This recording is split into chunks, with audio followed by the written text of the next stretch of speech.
मीराबाई का जीवन परिचय के अंतर्गत हम बता रहे थे कि मीरा जब बचपन में थी, बचपन से ही उनके मन में भगवान श्री कृष्ण के प्रति बहुत ही आस्था थी। माँ के साथ जाया करती थी मंदिरों में पूजा करने, और वहाँ पर उनको बड़ा ही आनंद आता था। भक्ति कई तरह से लोग करते हैं। एक भक्ति है लोग करते हैं स्वार्थ में, मंदिर में चले जाते हैं, मस्जिद में चले जाते हैं, जहाँ पे उनको गॉड का शेल्टर मिलता है, गॉड का आवास दिखता है कि हाँ ईश्वर हैं। वहाँ जाकर अपनी कोई मांग लेता है, कोई कहता है मेरी बच्चे की शादी करवा दो, कोई एक दूसरी भक्ति में कहते हैं मुझे नौकरी दिलवा दो, तीसरी भक्ति में कहते हैं कि नहीं मुझे धन दौलत दिला दो, मुझे ऐश्वर्य दिला दो, वो पैसा हो जाए। मतलब एक इस तरह की जो भक्ति होती है वो स्वार्थ की भक्ति है कि मैं भगवान से इसलिए प्रेम करता हूँ, मैं भगवान की पूजा इसलिए करता हूँ वो मुझे कुछ दे, नहीं दिया तो पूजा करना छोड़ देंगे, ईश्वर को मानना छोड़ देंगे। ये एक अलग तरह की भक्ति है, ये कोई भक्ति नहीं है, ये तो बिजनेस हो गया, व्यापार हो गया। भगवान अगर आप मेरा ये काम करोगे मैं आपको अगरबत्ती लगा दूंगा, मैं आपको माला पहना दूंगा, मैं इतना लोगों का भंडारा करवा दूंगा, ये तो व्यापार हो गया। ईश्वर के साथ व्यापार करना चाहिए। आप विचार करिए इस सब बिंदुओं पे, ये सब बातों को। ईश्वर के साथ बिजनेस हो गया ना ये।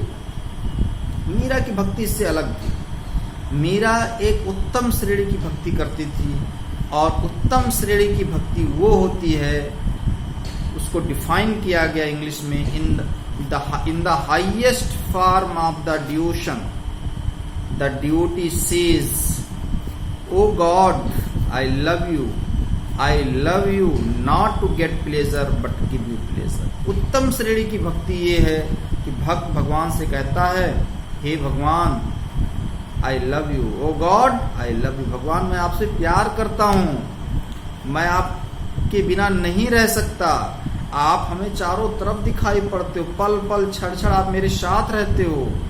ओ गॉड आई लव यू, मैं आपको प्यार करता हूँ।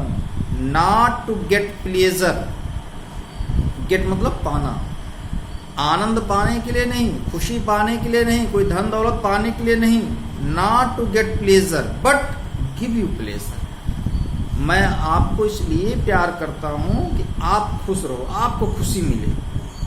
मीरा की भक्ति वो है, ये है उत्तम श्रेणी की भक्ति, जिसमें भक्त कहता है भगवान से, भगवान मुझे कुछ चाहिए नहीं, मुझे चाहिए क्या, केवल आप खुश रहो, मेरे द्वारा ऐसा कोई काम ना हो कि जिससे आपको कष्ट हो। अगर आप खुश हैं तो फिर सब कुछ ठीक है। ये है उत्तम श्रेणी की भक्ति।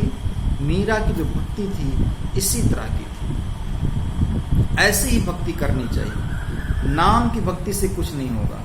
आज हम लोग ये जो लेसन पढ़ रहे हैं, मीराबाई का जीवन परिचय सुन रहे हैं, इसके माध्यम से जो भी लोग इसको सुने, जो भी लोग इस क्लास को अटेंड कर रहे हैं, जो भी हमारे बच्चे, जो भी हमारे और अन्य लोग हैं, वो लोग समझें कि हमको भगवान से जो भक्ति करनी है वो बिजनेस वाली भक्ति नहीं होनी चाहिए, वो एक उत्तम श्रेणी की भक्ति होनी चाहिए कि हमको भगवान आपसे कुछ नहीं चाहिए।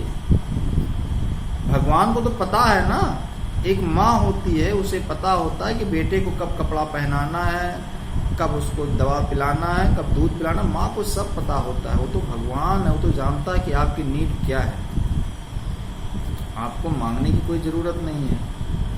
आपको पैसा चाहिए, आपका घर बनवाना है, आपको ये करना है, बस आप काम करो, अच्छा कर्म करिए।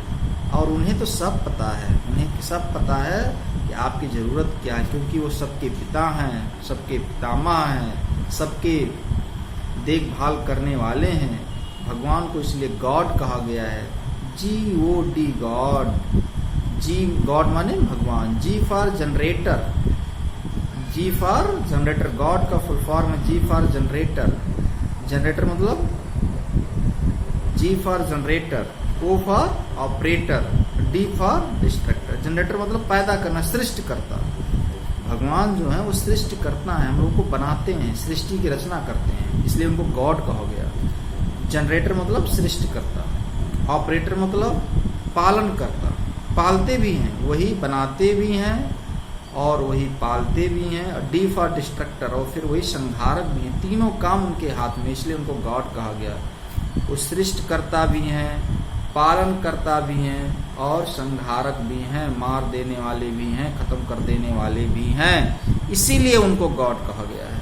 इसलिए कभी भी भगवान पर अविश्वास मत करिए, भगवान पर विश्वास करिए। उनको लगे कि मेरे बेटे और बेटियां मुझ पर विश्वास कर रहे हैं, तभी तो ठीक रहेगा।